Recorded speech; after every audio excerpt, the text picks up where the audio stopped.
डभोई से ये खबर सामने आ रही है, जहां पर शाला प्रवेशोत्सव, कन्या केलवनी महोत्सव और साथ ही स्कूल का लोकार्पण कार्यक्रम आयोजित हुआ था, जिस दौरान डभोई के विधायक शैलेश मेहता विशेष तौर पर मौजूद रहे थे।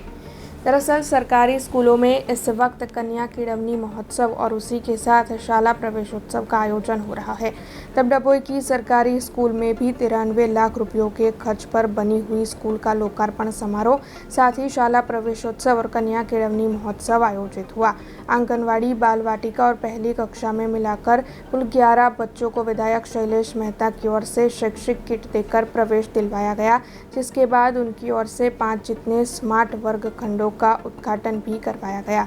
इस दौरान डभोई के विधायक शैलेश मेहता के अलावा डभोई के अन्य अग्रणियों की मौजूदगी भी दर्ज की गई। राज्य सरकार द्वारा कन्या केळवणी અને શાળા પ્રવેશોત્સવ તારીખ 26, 27, 28 જૂનના રોજ રાખવામાં આવેલો અને આજે 28 તારીખે છેલ્લા દિવસે ડભોઈ તાલુકાના લિંગસ્થળી ગામે આ પ્રવેશોત્સવનો કાર્યક્રમ રાખવામાં આવ્યો।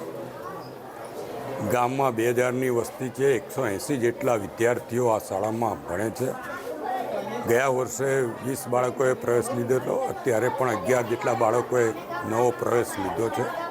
હું તમામને શુભેચ્છા આપું છું, અભિનંદન આપું છું। હવે ધીરે ધીરે ટ્રેન્ડ બદલાઈ રહ્યો છે। ખાનગી શાળાઓમાંથી સરકારી શાળાઓ તરફ વાલીઓ પણ આકર્ષાઈ રહ્યા છે અને પોતાના બાળકોને સરકારી શાળાઓમાં અભ્યાસ અર્થે મૂકી રહ્યા છે। શાળાના શૈક્ષણિક સંકુલો પણ આધુનિક બનાવવામાં આવે છે અને આજે લિંગસ્થળીમાં નવા શૈક્ષણિક સંકુલનું પણ ઉદ્ઘાટન કરવામાં આવ્યું છે। 93 લાખ રૂપિયાના ખર્ચે અહીંયા શૈક્ષણિક સંકુલ ઊભું થયું છે। તમામ જે વાલીઓ છે એમને વિનંતી કરું છે કે પોતાના બાળકને ભણવા તરફ આકર્ષે। સરકાર તરફથી આ વખતે 33,000 કરોડ કરતાં વધારેનું બજેટ ગુજરાતમાં શિક્ષણ પાછળ ફાળવવામાં આવ્યું છે।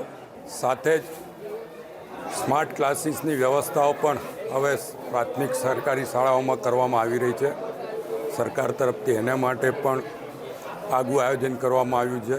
હું આ પ્રસંગે સરકાર વતી જે કંઈ બાળકોએ પ્રવેશ લીધો છે એમના વાલીઓને પણ શુભેચ્છા આપું છું, અભિનંદન આપું છું અને એમના બાળકોનું ભવિષ્ય આ શાળાઓમાં સુરક્ષિત રહેશે એવી ખાતરી આપું છું। अब खबरों से लगातार अपडेट रहना हुआ आसान। BRG न्यूज आपके मोबाइल स्क्रीन पर।